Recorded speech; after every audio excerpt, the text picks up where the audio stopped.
Influenceza, a language guide for creating and understanding influence by Raghav Suri. This book is dedicated to Ma, Dad, Yashodhara, and Eric. Disclaimer: some of the content in this book is not safe for work. You are responsible for how you use this book. The purpose of the book is to help you spread your influence through language and to comprehend how others are trying to influence you. Always use your influence for good. Copyright 2025, Raghav Suri. All rights reserved. Words by others are in the public domain or are owned by their respective owners and are shared in this book under the Fair Use Doctrine. Please refer to the book to find citations, footnotes, timestamps, and supplementary images. You can find the book at influencezabook.com. You can find more works by Raghav Suri at raghavsuri.com. Introduction. Whether you realize it or not, someone is trying to influence you every day. Sometimes it's for your betterment, and other times to your detriment. Being aware of how influence operates through language is essential in today's world of 24/7 media and social media. Whether you wish to influence others or understand how you're being influenced, you must understand how language works. There are no ifs or buts about it. The average Joe who communicates effectively will soon overshadow the above-average Jack who struggles to express himself in writing and speech. Writing is a valuable art form and is the best foundation for other media, such as audio and video. Although extremely powerful mediums, watching a video or listening to audio doesn't necessarily mean you'll absorb the content. In contrast, reading text or speaking publicly is an active process. It requires you to think. The more you read intently, the better you'll recognize how you're being influenced. Additionally, video and audio content often begin with a script and extensive discussions with a team on how to create the content. To become an effective and influential communicator, you must master both writing and speaking. This book examines various works across different mediums to explore how they aim to influence an audience. By studying these works and understanding their effectiveness, you will develop into a more discerning writer, speaker, and listener. Whether you want to influence your social circle, your colleagues or employees, or if you aim to change minds, it all begins with this book. If you wish to think for yourself and avoid being overly susceptible to outside influence, this book is for you. Chapter 1. What's in a word? The right words attract, while the wrong words repulse. Becoming a master of using and understanding language comes with increasing your vocabulary, understanding definitions, and how words are used within a particular context. Fake news. Undoubtedly, the country with the most entertaining show in recent times has been the United States. The election that shocked and divided Americans was the 2016 election between Donald Trump and Hillary Clinton. What made this election stand out wasn't just the two candidates' attacks on each other, but also an attack on specific groups in the country. Trump would often attack the media and label their reporting and claims as fake news. He certainly isn't the first to question the media's legitimacy and whether the news tells us the truth or shares a narrative to suit an agenda. Nevertheless, by repeatedly using the words fake news, Trump made many Americans question the media even more. This wasn't limited to the United States. People from all over the world are wondering if their country's media is the truth or merely fake news. For those ordinary citizens who've always seen their media with skepticism or even deep suspicion, Trump's now signature phrase, among many, of fake news resonated with them. Deplorables. Hillary Clinton also used a phrase that struck a nerve. One wonders whether it was intended or just a slip of the tongue, but regardless, some argue that her use of the word deplorable had a huge influence on the election's outcome. She used the word to refer to a certain group of Americans who wanted Trump to become president. This shaped how many people perceived the ideological divide within the US populace. While Hillary Clinton had used the word deplorable in a speech or statement before, this was the first time she had used it to characterize an entire segment of the population. For many, this was the last straw, and it impacted their choice to vote against her. The words we use can work for us or against us. In this day of constant scrutiny due to 24/7 media and social media, using the wrong word can make or break you. Misinformation.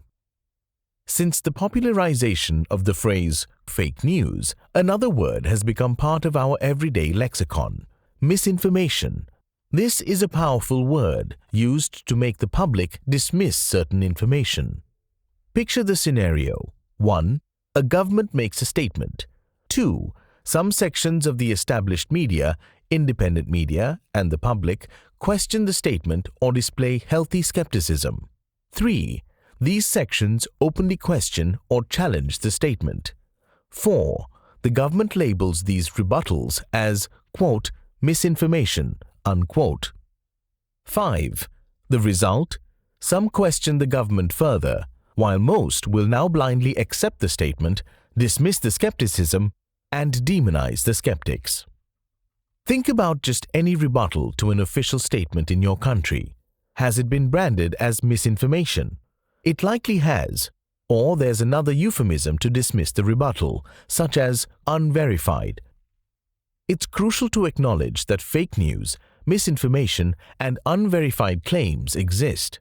However, these terms are also used to dismiss dissent, questioning, and skepticism. Not everything labeled as misinformation is actually misinformation. Conversely, just because something is labeled as true doesn't mean it is necessarily true. Accusations. One of the most cunning methods of influencing others is to accuse your opponents of something horrible or defame them. This approach is unethical and should not be employed in your writing or speaking. However, you must carefully scrutinize any speech or text for potential accusations. Accusations are often used to dismiss opponents and their viewpoints. Although these tactics are low blows, they still hold significant sway. In an ideal world, we would easily brush off such petty jabs from any writer or speaker. However, in reality, accusations often and effectively stifle criticism, dissent, and intellectual diversity. An obituary written in the New York Evening Post on June 10, 1809, described a man who died 2 days earlier as the following, quote, "He had lived long, done some good, and much harm," unquote. When you hear about someone who has done much harm, it's unlikely that you would want to meet them. If you hear about their death, you may find yourself tempted to say, "Good riddance," or at the very least, you'll think of such a sentiment. But who was this man who apparently did much harm and whose obituary was published in the New York Evening Post on June 10, 1809? It was someone considered to be one of the additional founding fathers of what we now call the United States of America. Thomas Paine was an English-American writer and political philosopher who relocated from England to colonial America, where he eventually died in the new nation, the United States of America. He authored influential works such as The Age of Reason, Rights of Man, and Common Sense, and was among the earliest abolitionists in the country, condemning the atrocities of slavery and championing freedom and free thought.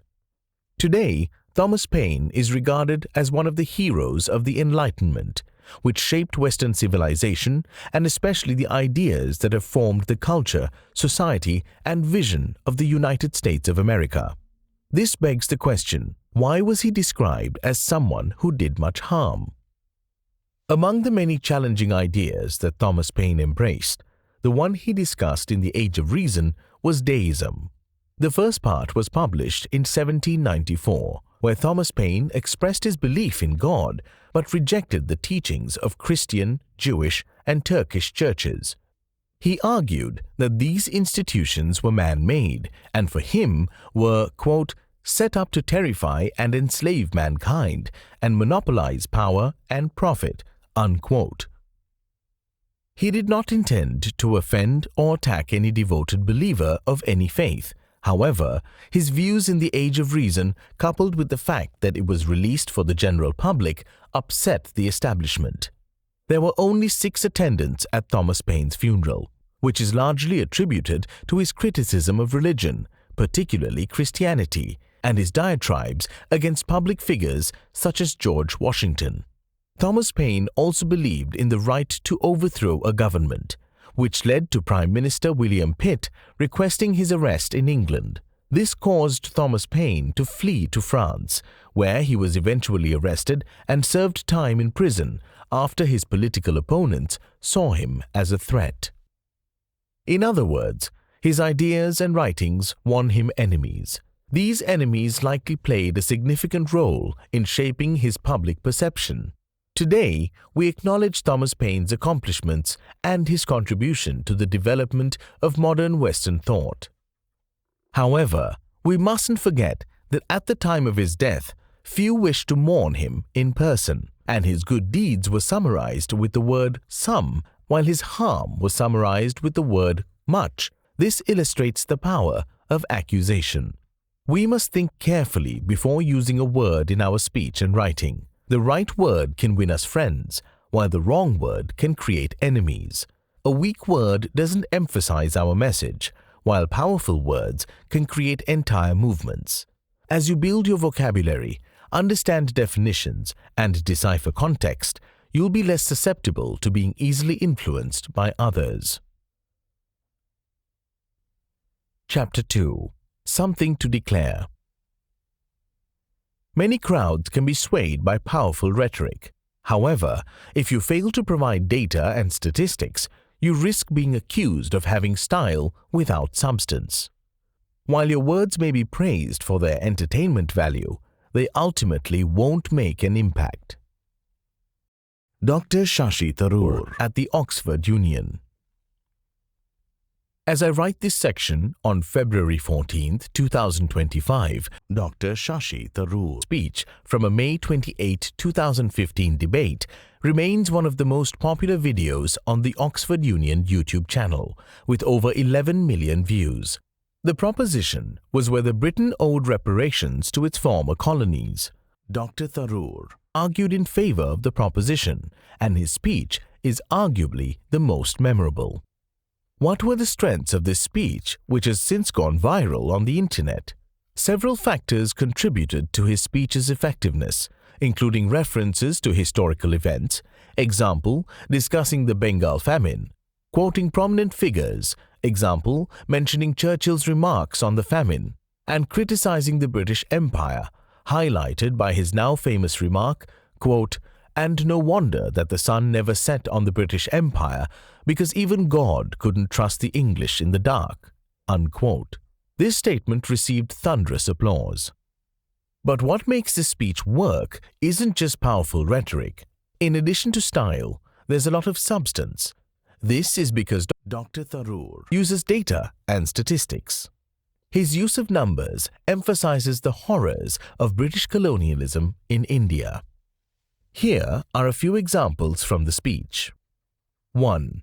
He mentions that India's share of the world economy before the British arrived was 23%. In the next sentence, he mentions that it had dropped to 4% by the time the British left.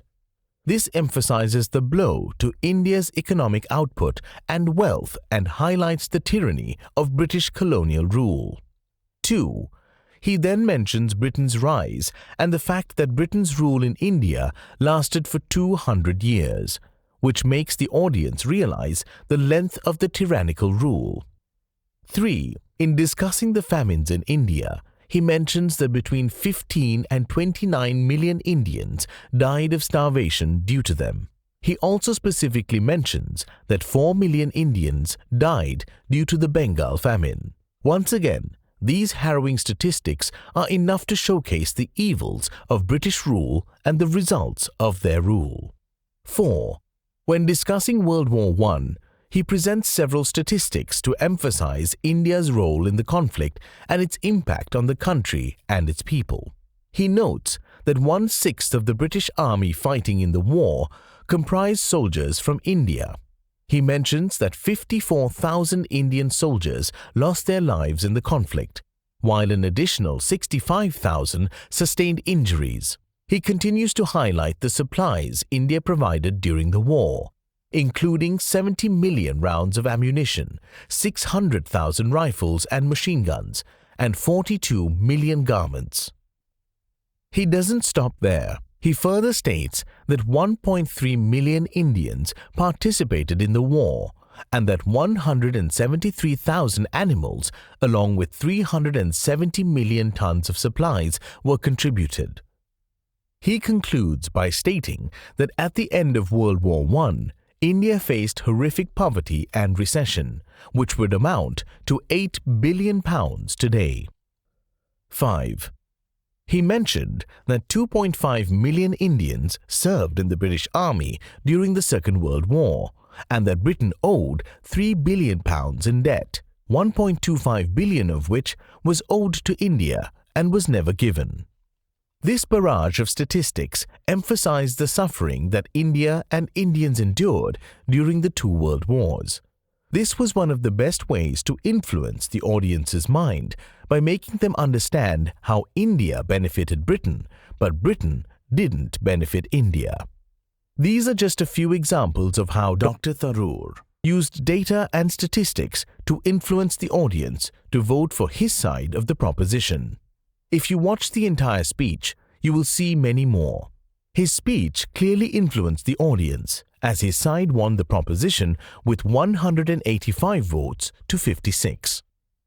It had a global impact and was shared regularly by the Indian media. It also prompted Dr. Tharoor to write a book, Inglorious Empire, in which he expanded upon the impact of British colonialism in India. His speech won praise and criticism, but regardless of one's views, he had no doubt influenced others to think about the harm caused by the British Empire, particularly in India, a lot more. The takeaway from this speech is that you can emphasize a point by backing it up with numbers. While words can sway the average audience, words combined with numbers capture the attention of a more discerning crowd. After all, in the introduction to this section, I mentioned that the speech has garnered over 11 million views on the Oxford Union YouTube channel. If you haven't watched the speech yet, this statistic likely convinced you to add it to your watch list. Live Aid. Between 1983 and 1985, Ethiopia experienced a devastating famine that affected 1/5 of its population, or about 7.75 million people. Up to 1.2 million Ethiopians lost their lives. 400,000 refugees sought safety in other countries, and nearly 200,000 children were left orphaned. Since this famine occurred during the Ethiopian Civil War, it has been linked to both the conflict and the drought. Singers Bob Geldof and Midge-Ure wanted to do something to help the victims of this famine. The result was a now famous concert known as Live Aid, which took place on July 13, 1985 in London and Philadelphia. Almost 40 years later, Live Aid remains one of the most popular concerts in history. Since then, many similar concerts have been held for charitable causes. This includes Live 8, another concert organized by Bob Geldof and Midge-Ure. Charity concerts will undoubtedly continue to be a popular fundraising method. But how do we assess Live Aid's success? Of course, it has received criticism, and observations on how foreign aid can benefit foreign dictators must be considered seriously. However, the general perception of Live Aid was that it was a success and a force for good. Once again, this is because of the data and statistics we've been presented with. In her diaries, Later used for her autobiography Moving Mountains, the British-Swiss nurse Claire Bertschinger discussed the shocking state of Ethiopia during the famine. She wrote about the difficult task of prioritizing which people needed her urgent attention, when, in fact, they all needed it. Unfortunately, it wasn't possible to see everyone at once. She wrote that she counted 10 rows of people with over 100 individuals per row. With more than 1,000 individuals needing her attention, she mentioned that she could only attend to 60 to 70 children each day. This meant that she had to turn away certain patients daily. It traumatized her so much that she expressed her feeling like a, quote, Nazi sending people to the death camps, unquote. This was how horrible she felt, even though she was there to save lives, which she did. When we look back at her experiences, we realize the scale of the suffering during the famine. Journalist Michael Burke also played a key role in influencing the West to act and do something about the famine. His reporting exposed the gravity of the prevalent misery during the famine. Of course, video footage of malnourished people, particularly children, was one of the most effective ways to bring attention to the reality of the famine. But, like Claire Bertschinger, Michael Burke also used numbers to get his point across. He said it would be, quote, nearly a year until Ethiopians can expect proper rains again, unquote. He then stated that thousands and possibly millions of people may die by that time. This report played a crucial role in raising awareness about the situation. Today, we recognize the tragedy thanks to the reporting of Claire Bertschinger and Michael Burke. We also acknowledge Live Aid's success because it was publicly reported that it raised £40 million for the famine. By disclosing the monetary outcome of the concert, it communicated to concerned citizens that it was a success. Undoubtedly, this boosted public confidence in future fundraising concerts. Statistics tell a story. There are moments when you must painfully accept that your words may fall on deaf ears. You might not always be able to influence those in power. However, if you have something valuable to share with the world, you should express your thoughts. Many American economists, from Milton Friedman to Walter Williams, to Thomas Sowell, to Art Laffer, have warned against government policies that create more poverty rather than alleviate it. Such policies are still in effect in the United States today, so their warnings have not been heeded. Nevertheless, they've played an essential role in educating the public on economics. This section will explore how statistics can help explain cause and effect and influence an audience's understanding of a particular subject, in this case, the American economy. As of February 19, 2025, the United States has a federal minimum wage of $7.25 per hour, and each state has its own minimum wage. Many states have a higher minimum wage than the federal wage. For example, Florida's minimum wage is currently $13 per hour and will increase to $14 per hour on September 30, 2025. The minimum wage in the United States was one of the many policies of the, quote, war on poverty, unquote. This war was intended to reduce poverty and help many poor Americans rise to the middle class. In the documentary Good Intentions, which originally aired in 1985, economist Dr. Walter Williams examines the effects of these policies. To illustrate how the government's good intentions with the war on poverty have failed and caused harm, particularly to Black Americans, Dr. Williams often uses numbers and quantification. He and the interviewees use statistics to inform the audience about the increase in poverty among Black Americans resulting from these policies. In the opening segment of the documentary, George Gilder, author of the book Wealth and Poverty, reveals a startling statistic that nearly 55% of Black children in the United States today are born out of wedlock. The documentary then cuts to archive footage of Dr. Martin Luther King Jr. giving his famous "I Have a Dream" speech.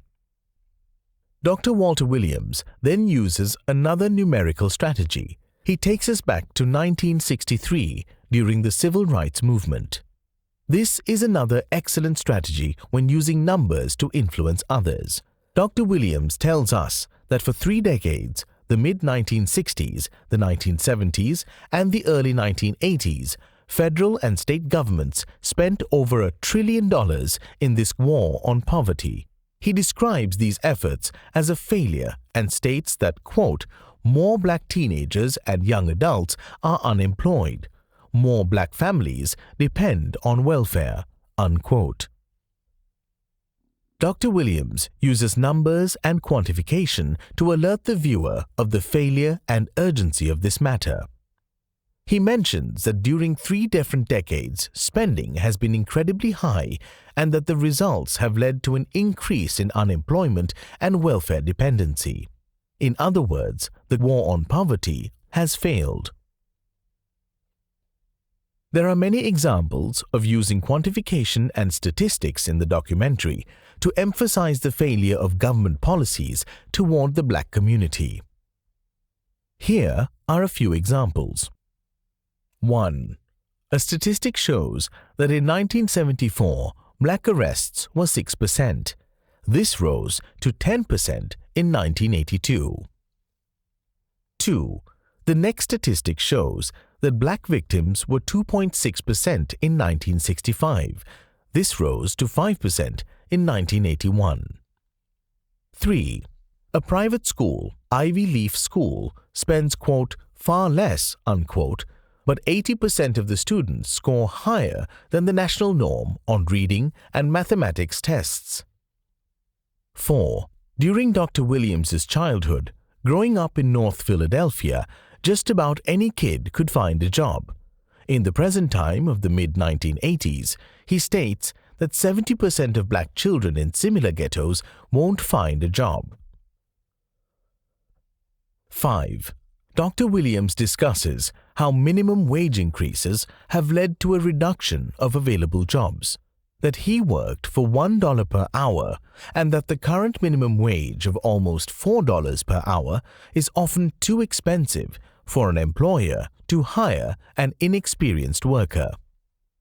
6. A grocer is interviewed and states that if the minimum wage was lower, he could hire 2 or 3 more workers. 7. Later, Dr. Williams discusses how mandatory licensing has made it harder for blacks to enter specific industries.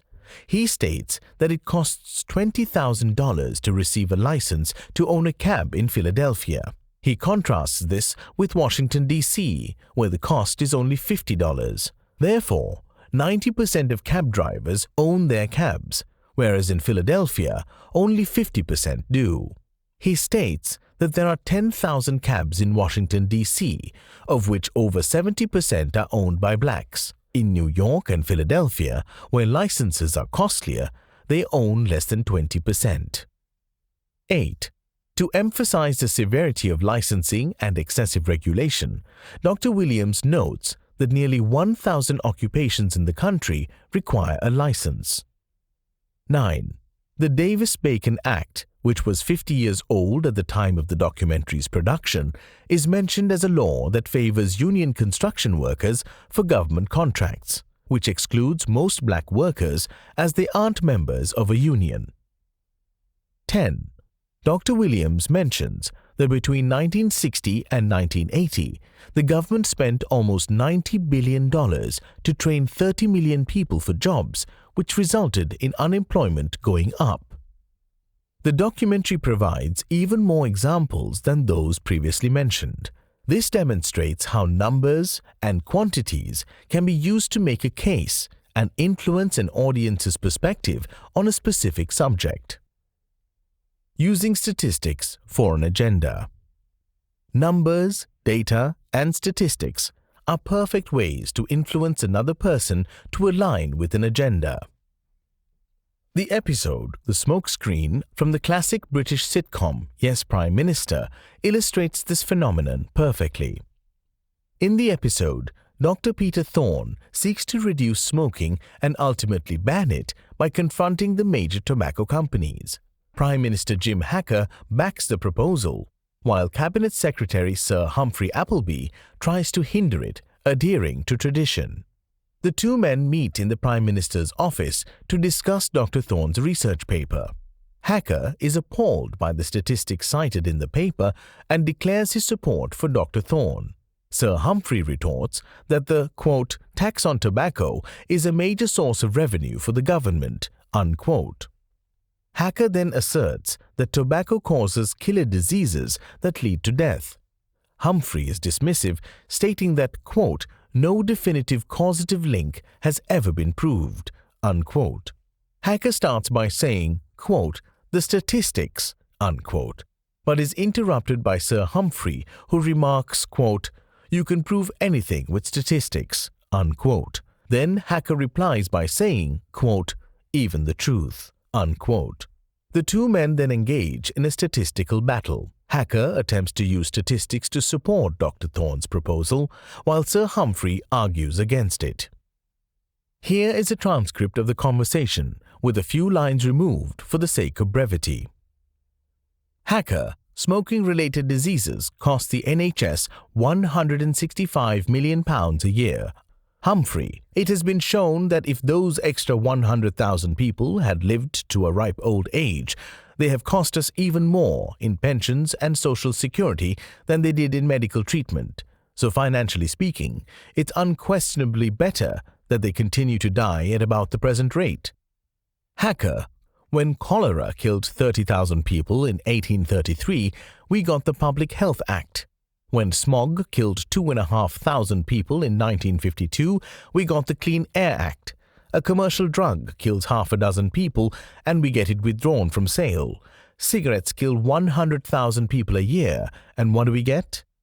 Humphrey, £4 billion a year, 25,000 jobs in the tobacco industry, 250,000 jobs related to tobacco. Hacker, these figures are just guesses. Humphrey, no, they're government stat, they're facts. Hacker, I see, so your statistics are facts, and my facts are merely statistics? Many of the stories in Yes Minister and Yes Prime Minister were inspired by the writers' conversations with government personnel. Unsurprisingly, fans of these shows often refer to them as documentaries rather than sitcoms. It must also be noted that statistics can manipulate an audience and influence them to think in a particular manner. As a result, statistics should be questioned and scrutinized.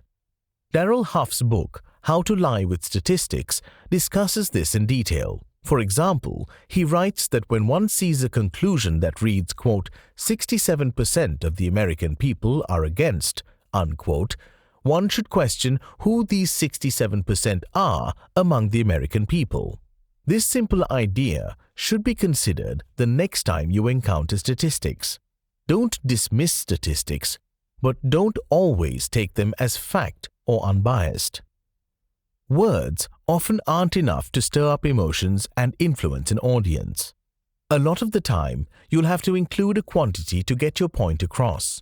You'll have to discuss a range of dates to show how things have changed. You'll need to back up your claims with data to influence the most discerning and skeptical audiences. Chapter 3. What happened? People respond to stories, whether these are tales about what's been happening or reminders of what happened in the past. Recalling events is one of the best ways to attract an audience. To influence an audience, you must be well versed in both current events and history. At times, even inventing possible events and scenarios can be effective. A plea for freedom of speech in Boston. On December 9, 1860, Frederick Douglass gave his famous speech at Boston's Music Hall. It had been 22 years since he had escaped slavery in Maryland, and he had already published 2 books on the abolition of slavery: Narrative of the Life of Frederick Douglass, an American Slave, and My Bondage and My Freedom. His books and speeches played a crucial role in raising national awareness of an America where slavery would be abolished. However, he was only able to speak and write because of the freedom of speech upheld in the country, both enshrined in the Constitution and rooted in the nation's culture. Nevertheless, There were regions of the country that were hostile to free speech, particularly when it supported the abolition of slavery. In his speech, Frederick Douglass asserted the need for free speech and the dangers of censorship. To highlight the urgency of the matter, he recalled an incident that occurred 6 days earlier. He notes that on December 3, 1860, he and several other abolitionists gathered at a public hall to discuss the question, how can American slavery be abolished? He refers to this meeting and how a mob interrupted it. He added that the mayor ordered the meeting to disperse rather than protect the group's freedom of assembly and speech. After discussing a recent incident, he referenced history, reminding the audience of the Founding Fathers and their vision for America. He emphasized how they viewed the right to free speech as sacred. He reflected on how the American lawyer and statesman Daniel Webster described free speech as a homebred right. Daniel Webster passed away in 1852, 8 years before Frederick Douglass delivered this speech. It's likely that the memory of Daniel Webster and his views was still fresh in the audience's minds. Frederick Douglass contrasts history and current events once more near the end of his speech. He recalls the disruption of the meeting on December 3, 1860, and mentions another group that criticized it and advised against holding it. He reminds the audience that arguments favoring liberty have resonated in Boston for over a quarter of a century. By referencing history, he helps the audience realize that Boston is, as Douglass stated, a great city that has embraced the principles of liberty, which can only thrive where there is freedom of speech. A challenge to political correctness. On May 18, 2018, a debate was held in the Roy Thomson Hall in Toronto, Canada. Organized by the Monk Debates, the proposition was, be it resolved, what you call political correctness, I call progress. Overall, the debate wasn't particularly great. As Stephen Fry pointed out, it often devolved into a discussion about politics rather than political correctness and free speech. However, Stephen Fry's segments in the debate are worth watching. He beautifully uses language to convince the audience that political correctness is not progress. At the start of the debate, 61% of the audience was against the motion. At the end of the debate, this increased to 70%. After his introduction, Stephen Fry rebuts Dr. Michael Eric Dyson and Michelle Goldberg, who both argued in favor of the proposition. He starts by recalling events in his life when he was met with political correctness. He starts by referencing the political correctness in Russia, which he classifies as being based on right-wing morality. He mentions an encounter with a homophobic man while visiting the country. By briefly mentioning this event, he asserts that political correctness is an issue for both the left and the right, and that both must be challenged and questioned. He then recalls some of the political correctness that he grew up with in the UK, mentioning that one couldn't say the word fuck on television as an example. Later in the debate, he responds to Michelle Goldberg's reference to the Me Too movement. He alludes to the political correctness that emerged in the movement's aftermath. He notes that people are self-censoring and that they, quote, can't actually speak to the true nuance, the true depth of sexual romantic feeling between men and women, unquote. During this debate, the Me Too movement and the apprehension about discussing sexual issues between men and women were very real. The audience watching Stephen Fry recount these incidents and conversations likely connected with his message. Stephen Fry's statements during his portion of the debate made him the best speaker of the quartet. Apart from his wonderfully poetic rhetoric and quoting figures such as Bertrand Russell and G.K. Chesterton, his mention of specific events that showcased political correctness and its effects surely made an impression on the audience. In defense of free speech. The actor Rowan Atkinson delivered two notable speeches defending free speech, which I will discuss in this section. The first incident involved challenging aspects of the Racial and Religious Hatred Act 2006 in England and Wales. Mr. Atkinson's challenge was to the religious portion of the bill, which he felt would stifle speech critical of religion. So far, we've examined the effectiveness of recalling historical and current events to influence an audience. Rowan Atkinson's challenge to the bill was influential because he discussed potential future incidents. He asserted that while all religions have the right to be practiced, none should be shielded from criticism. He presented hypothetical yet challenging scenarios to warn of the bill's consequences. He asks us to imagine a scenario in which a 19-year-old police constable attends a theatre after receiving a complaint that a play is offensive to a particular religion.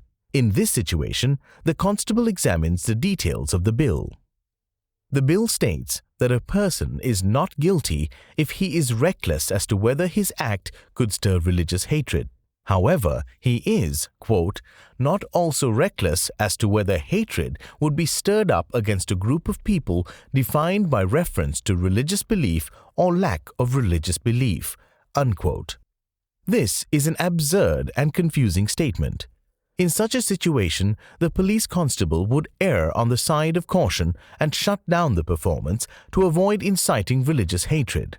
While the speech continues, his portrayal of a fictional event highlights the bill's absurdity and its threat to free speech. A few years later, Rowan Atkinson delivered another speech opposing a bill that would endanger free speech. He advocated for the Reform Section 5 campaign, which the Christian Institute initiated. A true believer in free speech, Mr. Atkinson was willing to support a campaign run by a religious organization just a few years after defending the right to criticize all religions. The campaign aimed to remove the word insulting from Section 5 of the Public Order Act. In his speech, Mr. Atkinson draws on recent events to illustrate the absurdity and danger of criminalizing speech.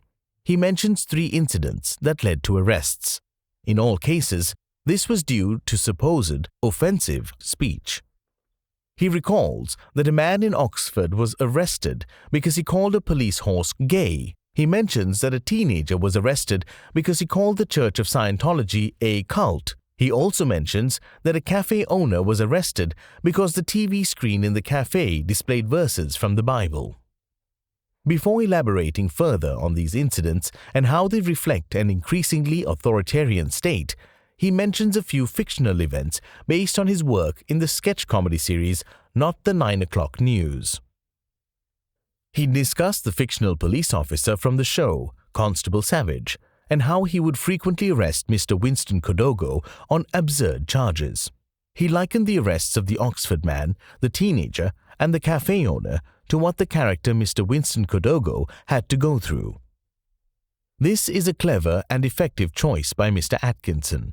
In the earlier speech I referenced, he gives us a fictional scenario to illustrate the dangers of censorship. In this speech, he shows how real-life incidents have become as absurd as a scenario from a sketch comedy series.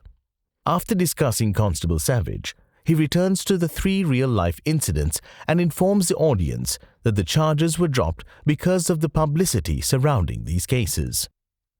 However, he warns that society must be vigilant in defending free speech. He then references possible scenarios such as someone writing something insulting on Twitter and the police getting involved. While this is a hypothetical scenario, it's plausible to the audience now that they've been told about the country's creeping censorship. He ends by expressing his support for the campaign. The Culture War. One of the most famous speeches in 20th century American political history was undoubtedly the Cultural War speech by Pat Buchanan. It was delivered on August 17, 1992, at the Republican National Convention held at the Astrodome in Houston, Texas. The speech was prophetic as Pat Buchanan identified many emerging cultural issues that divide American society. More than 30 years later, these divisions have intensified, and the discussion of the culture war has spread from the Astrodome in Houston to living rooms across the nation. Like the other speeches discussed in this chapter, Buchanan's speech was strengthened by historical references and commentary on current events. He had just been defeated by incumbent President George H.W. Bush, who secured the Republican presidential nomination. He thanked those who voted for him, expressed his support for President Bush, and wished to see him re-elected. He then challenged the Democrats and their vision for America's future. 3 minutes into his speech, he started to mention history. He expressed disdain for the 1960s and 1970s, labeling these decades as having, quote, discredited liberalism, unquote, and, quote, failed liberalism, unquote, respectively. He declared the 1980s a great decade and praised Ronald Reagan for improving the country after, quote, Jimmy Carter's days of malaise, unquote. He reminded the audience of America's achievements during the Reagan administration. These included 1. Weakening communism, leading to the fall of the Soviet Union. 2. The liberation of Grenada from a communist coup thanks to the US military. 3. The Soviet army was expelled from Afghanistan thanks to the might of the US military. 4. Reagan's support of the Contras in Nicaragua and how they drove out the communists, ensuring that elections would be held in the country. 5. The fall of the Berlin Wall and the reunification of Europe. 6. Winning the Cold War. After listing the achievements and major events of the 1980s, Buchanan proclaimed that President Reagan made Americans feel proud to be Americans once again. Buchanan returned to discussing President Bush and advocating for his re-election. He recalls previous roles that made President Bush suitable for the job, including his positions as the UN ambassador, director of the CIA, envoy to China, and vice president. Later in the speech, he discussed President Bush's military record and asserted that between Bush and Bill Clinton, he was the one who possessed the moral authority to be America's commander-in-chief.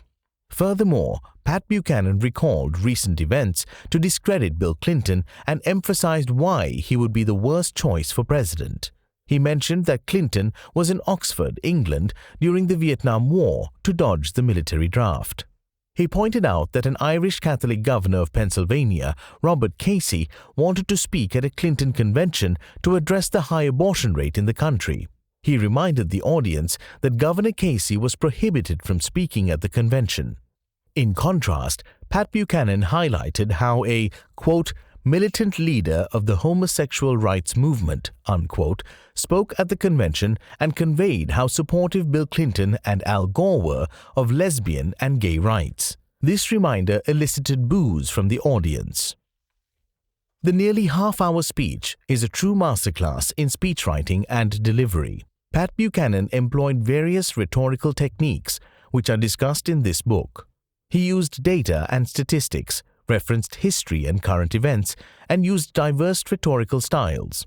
At times, he expressed his disapproval of Bill Clinton. At other moments, he spoke in a gentle, almost somber tone to address the challenges faced by working-class Americans and the horrors of the Los Angeles riots.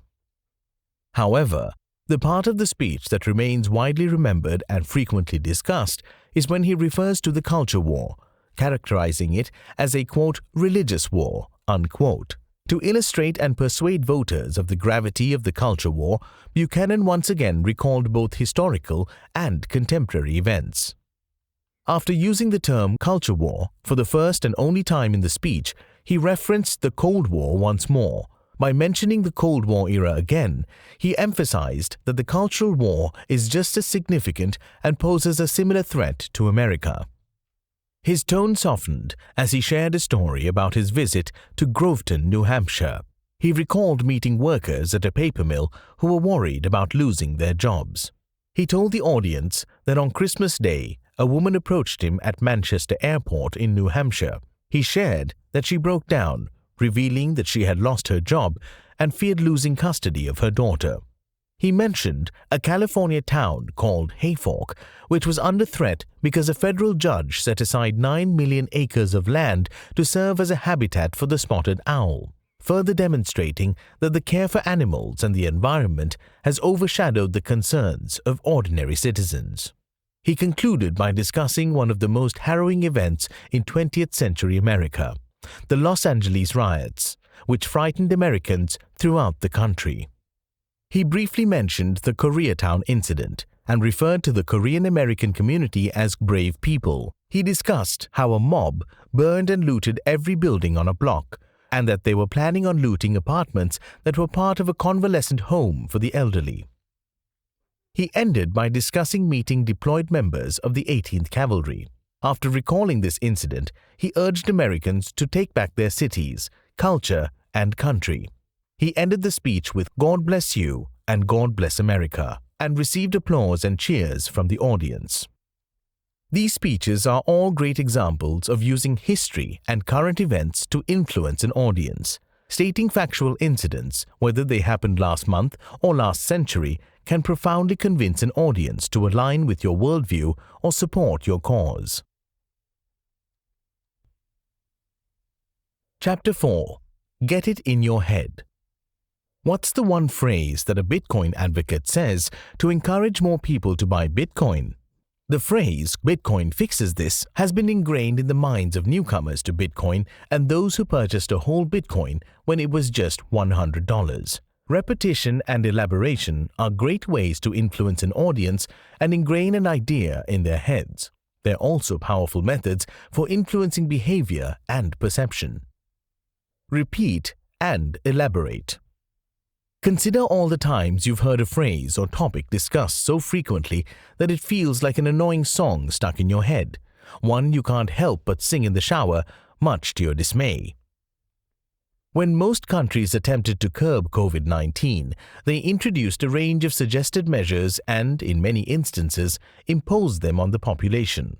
One phrase that was frequently repeated was "flatten the curve." The repetition of this phrase, especially 2 weeks to flatten the curve, used throughout the Anglosphere, led many people to significantly change their behavior, hoping that everything would return to normal in a fortnight. Flatten the curve wasn't the only three-word phrase repeatedly heard throughout the Anglosphere. Wear a mask or wear your mask were other phrases ingrained in the population. The idea that one must wear a mask to flatten the curve created a sense of fear among many people, which even led to hysteria and aggression. Elaboration also influences others. Simply telling people to wear your mask, wash your hands, and keep your distance with the hope that together we'll flatten the curve is not sufficient. The media needed to elaborate on the effects of COVID-19, share stories of those infected by the virus, and provide regular updates on the number of cases and deaths officially attributed to it. While this did not affect everyone, it influenced a segment of the population in nearly every country, instilling fear and prompting behavioral changes to avoid contracting the virus. At the extreme end, this even led to the end of friendships. Our discourse, interpersonal relationships, and society drastically changed during the global lockdowns. This is a perfect example of how easily we can be influenced. One person may have never hesitated to receive a vaccination, but if they felt that a COVID-19 vaccination wasn't necessary, they were often labeled anti-vax, as if they automatically disbelieved in the very concept of vaccination. Read, listen, speak, and you'll believe. It has long been a tradition in American public schools, in most states, for children to recite the Pledge of Allegiance at least once a day. It is also a tradition to sing the American national anthem, the Star-Spangled Banner, during major sporting events. This ritual aims to foster a sense of patriotism and belonging to the country among children. For some, it will be effective, while for others, it may feel like an unappealing chore. However, we must not underestimate how these affirmations can influence our behavior. Grilling a belief through words can either make or break a person. A child who receives regular encouragement is likely to strive for excellence, whereas a child who is frequently put down and criticized can often have damaged self-esteem. Beliefs can influence children and adults, but they impact children the most, as they're more vulnerable and open to different opinions. In other words, it is easier to indoctrinate a child than to indoctrinate an adult who is more steadfast in his or her beliefs. This can be used for good as well as for evil. On February 2, 1835, Thomas Babington Macaulay presented a memorandum called the Minute on Education. This document stated his intentions to create an education system that would brainwash the Indian people and make them subservient to the desires of the British Empire. This English Education Act didn't merely introduce the English language to the Indian population, it aimed to make them second-class Englishmen and women. The Minute on Education was influential enough to help pass the English Education Act of 1935. Yet, even 90 years after the Act's repeal, English language education has continued to shape the minds of young Indians in the way Macaulay envisioned. In other words, thanks to his influence, his children continue to be born almost 166 years after his death. In other words, Macaulay's bigoted views toward the Indian people, the Hindu religion, and the civilization of the Indian subcontinent influenced one of the most harmful acts that affected generations of Indians, whose after-effects continue to linger today. However, just like reading, listening to, and speaking negative thoughts can influence your sense of self-worth, the same holds true for engaging with positive thoughts. Just as the English language was used to instill a sense of self-hatred and shame in the people of India, today that same English language is being employed by Indians to assert themselves.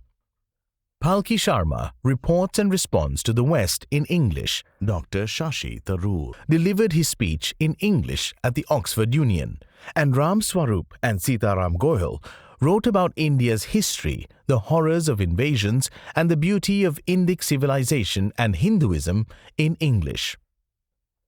Just as American children were required to recite the Pledge of Allegiance to instill patriotism, language was weaponized to teach generations of Indian children to feel disdainful toward their country and civilization.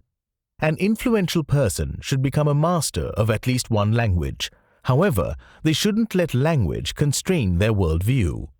English has been employed to create, in Macaulay's words, quote, a class of persons, Indian in blood and color, but English in taste, in opinions, in morals, and in intellect, unquote.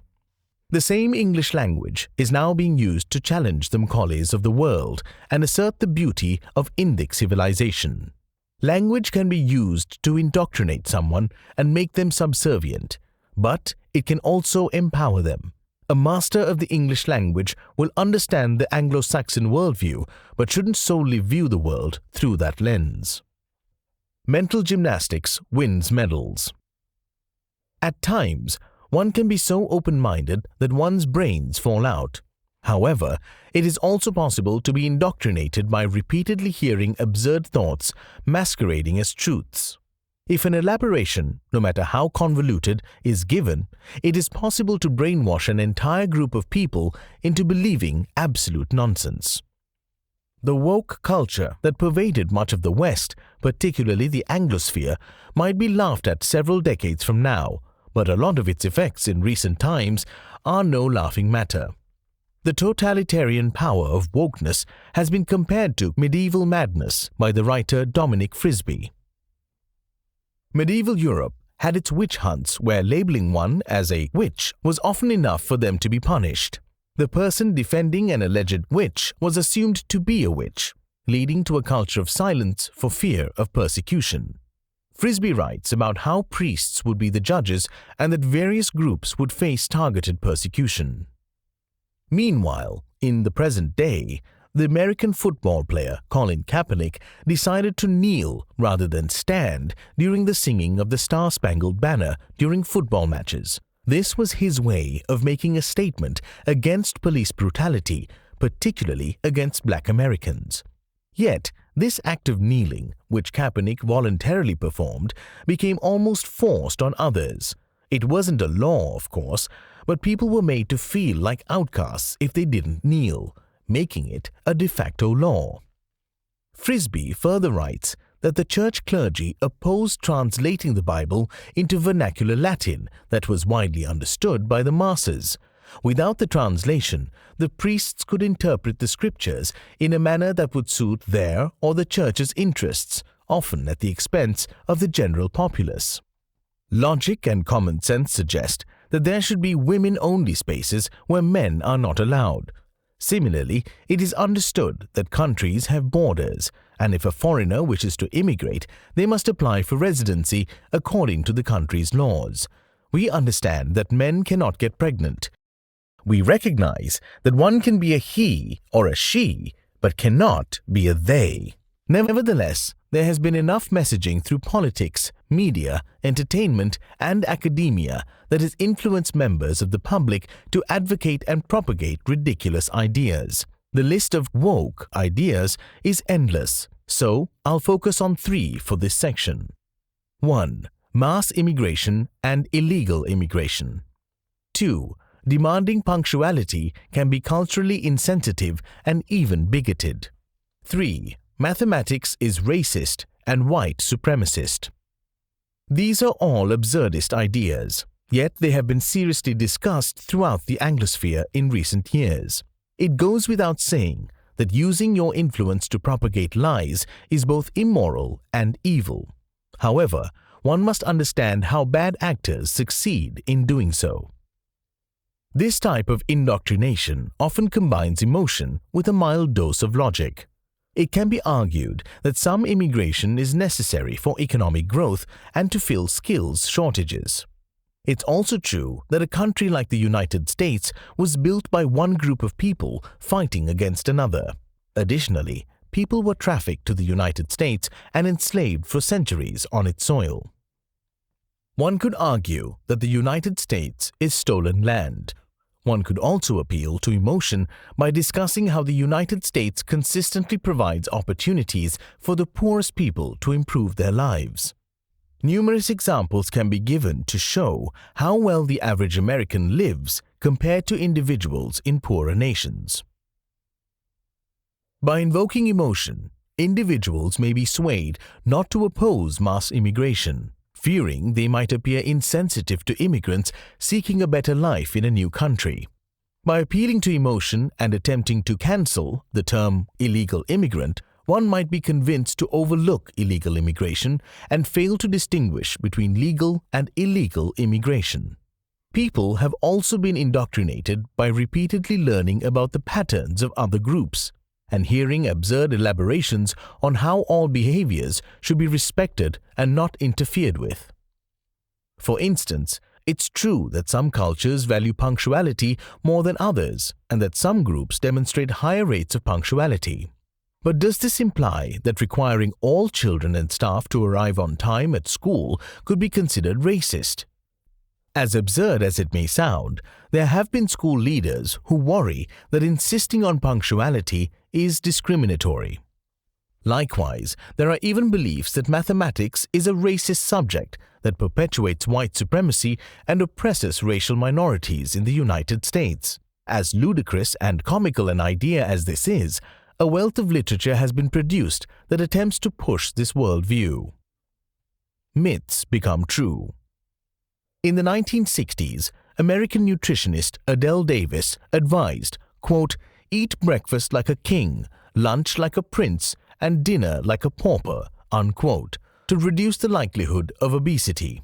This led to the belief, which many studies have since substantiated, that breakfast is the day's most important meal. You've probably heard that breakfast is the most important meal of the day, and because of this, you strive never to skip it, no matter how hectic your morning may be. If you happen to skip breakfast, you might feel anxious about how the rest of your day will unfold. Step into any coffee shop in a major American city on a weekday morning, or any day really, and you'll find long lines of professionals across various industries eager to grab their morning coffee as quickly as possible. Conventional wisdom suggests that without this coffee boost, their productivity will suffer, potentially leading to an economic crisis that could reduce the most powerful nation to a failed state. Of course, this is an exaggeration, but we give so much importance to the first meal of the day, and it's likely due to the belief that it's the most important. The fact that there are several studies to back up these claims add to our urgency for enjoying a great breakfast. However, some studies suggest that breakfast isn't as crucial as we believe. Additionally, research indicates that it depends on individual dietary needs. There isn't a strict rule regarding how much breakfast each person should eat. If something is repeated and elaborated on sufficiently, it is often perceived as true. One of the most powerful ways to influence someone is by repeating and expanding on an idea until they accept it as if it were a religious conviction. Chapter 5. Think as I do. Manipulation and shaping narratives are some of the most sinister ways to influence someone. However, if you don't want to be susceptible to being easily influenced, you must understand how this works.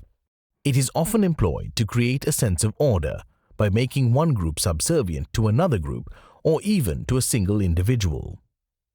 Why the hooked cross is often called a swastika. Chances are, if I ask you to name the emblem of the Nazi Party, you'll refer to it as a swastika. Even if you're from a Hindu background or follow any other path in the dharmic fold, you may still inadvertently call it a swastika or perhaps a Nazi swastika. The correct name for the emblem is Hakenkreuz in German, which translates to hooked cross in English. So why is it that throughout the Western world we refer to this symbol of hate, this symbol of one of the most hateful ideologies in existence, as a swastika? This is because we have been manipulated to do so. Mistranslations are so influential that they control how we speak and associate symbols with ideas. Swastikas have overwhelmingly positive meanings in various religions. In Hinduism, the right-facing swastika symbolizes prosperity and luck. A cross is, of course, associated with Christianity and symbolizes the cross that Jesus was crucified on. For Christians, a cross or crucifix is a symbol of Jesus dying for their sins, and it's certainly not a symbol of hate, though, of course, the Ku Klux Klan would burn crosses to express their racial hatred. In Mein Kampf, Adolf Hitler discussed his life, Nazi ideology, and his vision for Germany and Europe. He mentions that the flag of the Nazi Party will feature a Hakenkreuz. In the original German text, he does not mention the word swastika even once. It is clear that he referred to what is now the Nazi symbol as the Hakenkreuz. The first volume of Mein Kampf was published in 1925, and the second volume followed a year later. The first English translation, an abridged version of the book, appeared in 1931 by E.T.S. Dugdale. Dugdale translated Hakenkreuz as hooked cross throughout the text, correctly avoiding the use of the word swastika as its translation. For whatever reason, Dugdale's 1931 English translation of Mein Kampf did not become the standard or most recognized version. In 1939, an abridged English translation of Mein Kampf was published. James Vincent Murphy, a journalist who briefly served as a Catholic priest, translated this version. In this translation, Murphy intentionally left a few German words in their original form, opting not to translate them to English. However, he did decide to translate Hakenkreuz, and rather than translate it to hooked cross as Dugdale had done, he translated it to swastika. Referring to the Nazi hooked cross as a swastika has since become the norm throughout the West, almost 90 years after Murphy's translation of Mein Kampf was published. One may presume that Hitler knew about the word swastika since he knew about another Sanskrit word, Aryan, which he mentioned in Mein Kampf. However, there is no evidence of this, and it should be noted that the hooked cross had existed in Christian culture well before the establishment of the Nazi Party. The hooked cross can be found in ancient Christian artwork, gravestones, churches, and more. This symbol was familiar to Western European Christians for generations, making it one they could resonate with when the flag of Nazi Germany was designed. The mistranslation of Hakenkreuz to swastika has played a part in whitewashing the uncomfortable history of how Christian churches supported the Nazi Party. For Hitler to inspire the German people, he was able to invigorate a sense of Jew hatred that had long been a part of Christian societies. Nevertheless, We continue to call the Nazi hooked cross a swastika, and this has been done deliberately to water down the influence that Christian socialism has had on National Socialism. It's not just in official translations where we see the word swastika where hooked cross belongs. It's the default to refer to the Nazi hooked cross as a swastika. Even if you use a machine translation tool such as Google Translate, you can expect Hakenkreuz to be translated to Nazi swastika. One may wonder whether conflating the swastika with the Nazi hooked cross has had serious consequences, or if it is merely a nuisance for any Hindu, Buddhist, or Jain who is tired of hearing a symbol of hate referred to as a swastika. You might wonder whether this is a big deal or if it's worth exploring further or discussing constantly. The influence of the evangelical movement to whitewash the Christian support for the Nazis and the deliberate mistranslation of Hakenkreuz to swastika have led to the symbol being universally demonized in the West. Hindus, Buddhists, and Jains have often had to explain the difference between the swastika and the Nazi hooked cross and the symbolism that the swastika holds for them. There are movements in the West to ban public displays of the Nazi hooked cross. Often the symbol is referred to as a swastika, and there are many cases where proposed legislation doesn't distinguish between the Nazi hooked cross and the swastika. Another group of people who used the swastika as a sacred symbol were Native Americans. However, in 1940, many Native American leaders from various tribes decided to formally disassociate themselves from the symbol, feeling that it had been co-opted as a symbol of hate and that they couldn't reclaim it. The constant manipulation of referring to the Nazi hooked cross as a swastika and having it viewed as a, quote, universal, unquote, symbol of hate caused 4 tribes of Native Americans to abandon its use altogether. The symbol was sacred to them and an integral part of their culture, yet they relinquished it. Followers of dharmic religions, particularly in the West, are engaged in a struggle to ensure clear distinctions are made between the Nazi symbol of hate and the swastika. This effort aims to prevent them and future generations from having to relinquish a sacred part of their culture, religion, civilization, and identity. To this end, they are utilizing their influence to promote a deeper understanding of what the swastika truly represents and the authentic history of the Nazi hooked cross. Forced universalism. The previous example of how the Nazi hooked cross has been rebranded as the swastika and that the default position in the West is that the, quote, swastika, unquote, is a symbol of hate is an example of forced universalism. This is one of the most powerful methods of influencing how we view the world. Cultures wielding significant hard power often possess considerable soft power as well. Hard power encompasses economic, political, and military might, whereas soft power involves cultural influence.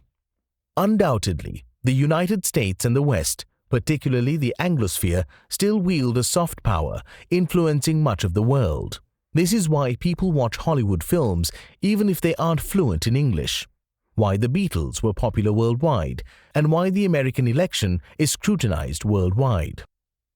But aside from spending a hard day's night watching Trump and Clinton shout at each other and then deciding to wind down with a bucket of KFC chicken strips and a can of Coca-Cola while watching the latest Marvel movie, what are the implications of soft power? Soft power represents a form of cultural imperialism that can influence how others perceive themselves. For example, Samyak Dixit, in his newsletter Gazing at Gandhara, has compiled lists of what the West has read about India. In this series, he shares articles about India from prominent Western publications. The articles typically present a negative perspective of India, its democracy, Hinduism, and Hindu nationalism. As he introduces the first series and provides context on the types of articles he will share, he states something profound.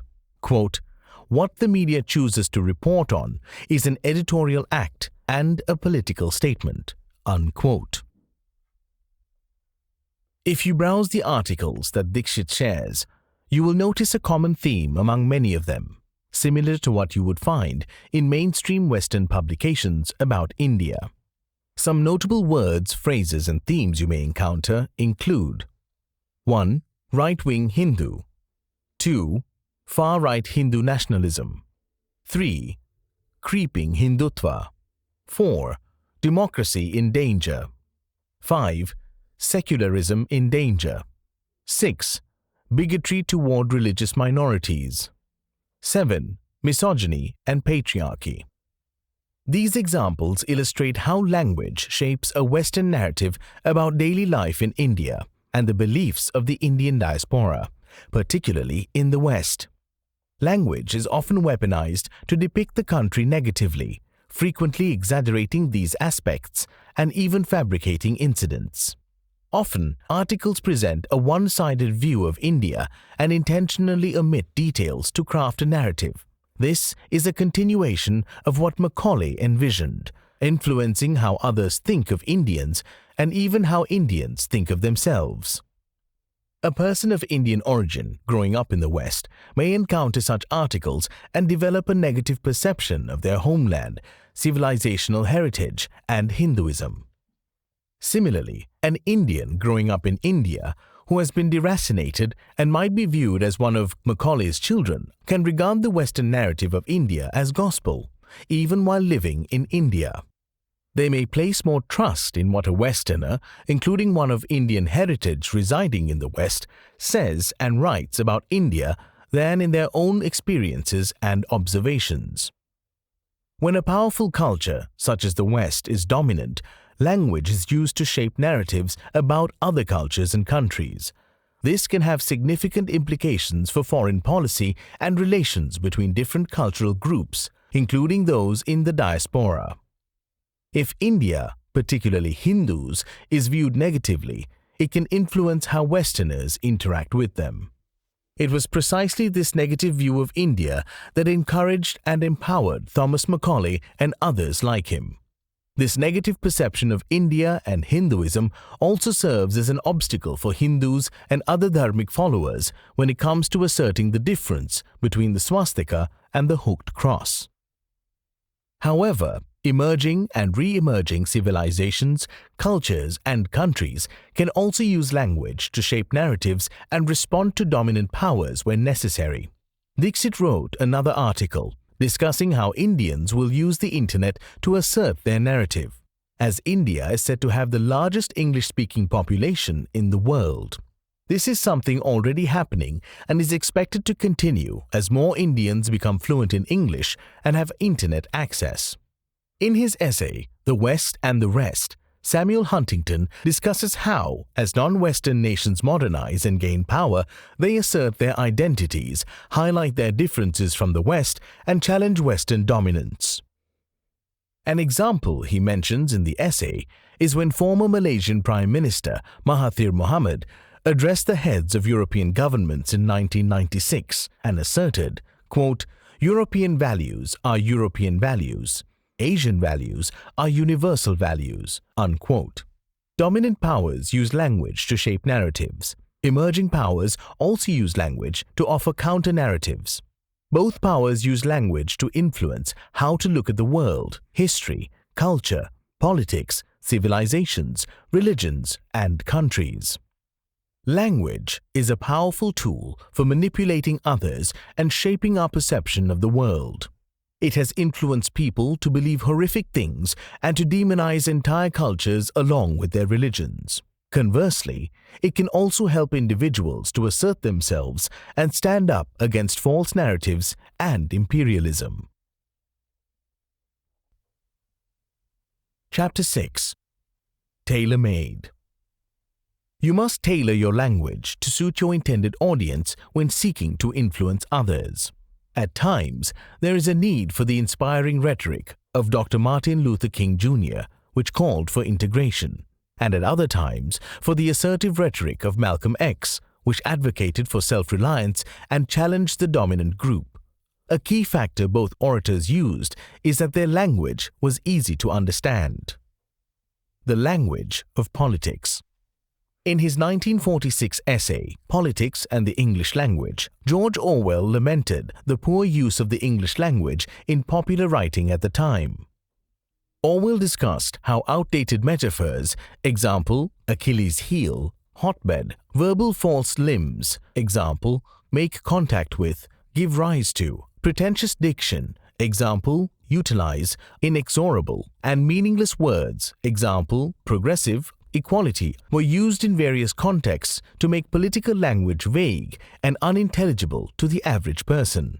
Orwell advocated for clear language that wouldn't hide the writer's aims. For example, imagine if you read a political manifesto that read, quote, "We aim to give rise to a progressive future where equality will become an inexorable right, and we shall move beyond the hotbed of bigotry, which is the current Achilles' heel of our democracy."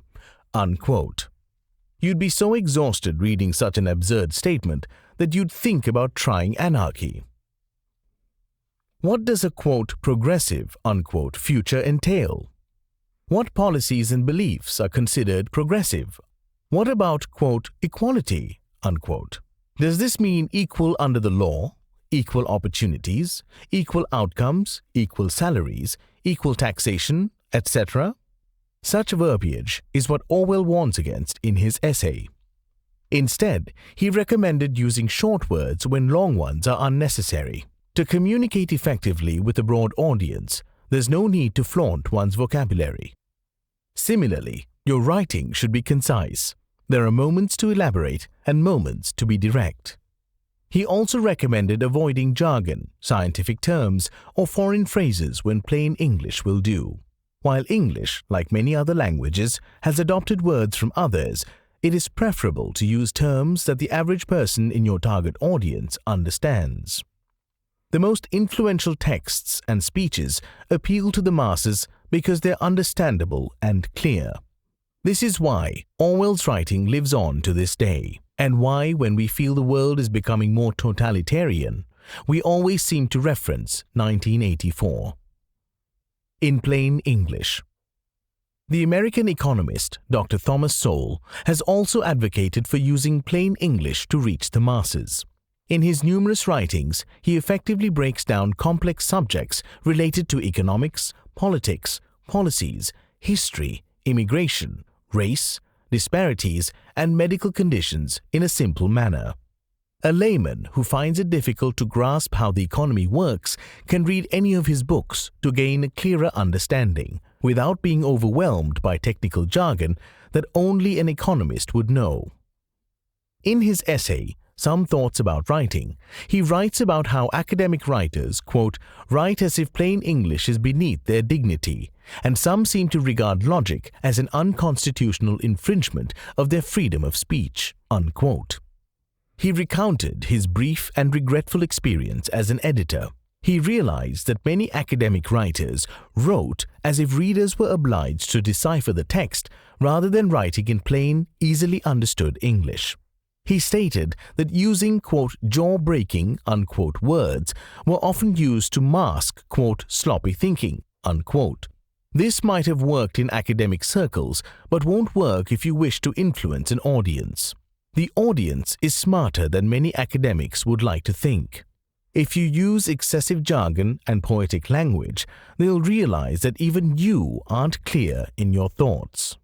However, while Sowell emphasizes the importance of plain English, he doesn't forego style. He explains that copy editors are often regimented in their thinking. In an effort to conform to a particular style, they make the text harder to understand and less enjoyable. Style shouldn't be a substitute for substance, but substance can be understood if presented stylishly. However, no matter how much style or substance a text has, it won't have any influence unless it has clarity.